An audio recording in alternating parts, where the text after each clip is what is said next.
এত সুন্দর জায়গা, আমরা ভাবছিলাম এন্ট্রি ফি দিয়ে ঢুকতে হবে, কিন্তু গিয়ে দেখলাম সম্পূর্ণ ফ্রি। আর ঘোরাটা আমাদের একদমই সার্থক হয়ে গিয়েছিল।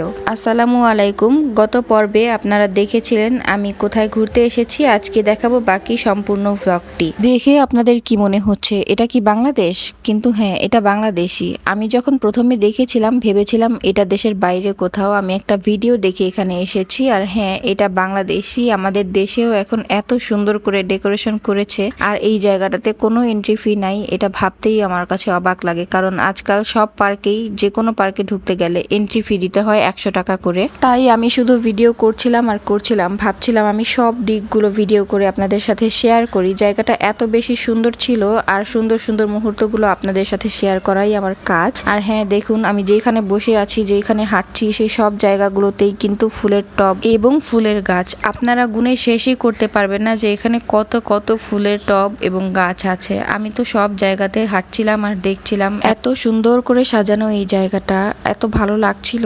আর দেখুন প্রত্যেকটা আর্টিফিশিয়াল গাছের মধ্যে সুন্দর করে লাইটিং করা ছিল। আর এগুলো কিন্তু সাধারণ ফেয়ারি লাইট ছিল না, কালার চেঞ্জিং ঝিকিমিকি একটা কেমন যেন লাইট ছিল। লাইটগুলো অনেক সুন্দর ছিল। আমি জানি না ক্যামেরাতে আপনারা কতটা বুঝতে পারছেন, বাট সামনাসামনি কিন্তু এই পার্কটা অনেক বেশি সুন্দর। একদম মনে হচ্ছিল আমি দেশের বাইরে কোথাও ঘুরতে চলে এসেছি। এবং প্রত্যেকটা জায়গায় কিন্তু ফটোজেনিক ছিল। আপনারা বাচ্চাদের নিয়ে আসলেও ওরা খুব বেশি এনজয় করতে পারবে, কারণ এখানে বাচ্চাদের খেলার জন্য অনেক কিছু ছিল, অনেক অ্যাক্টিভিটিস ছিল। আপনারা আসলে অবশ্যই সার্থক হবেন। আমি তো গিয়ে খুব বেশি খুশি হয়ে গিয়েছিলাম, তবে আমার বাচ্চা আসেনি। সেই সাথে এখানে কিন্তু বড়দের এক্সারসাইজেরও জায়গা আছে। দেখুন আমার হাজবেন্ড এখানে দাঁড়িয়ে এক্সারসাইজ করছে। আর এই জিনিসটা আমার কাছে বেশ ইন্টারেস্টিং মনে হয়েছে। এক্সারসাইজ হলেও এটা কিন্তু বেশ মজাদার।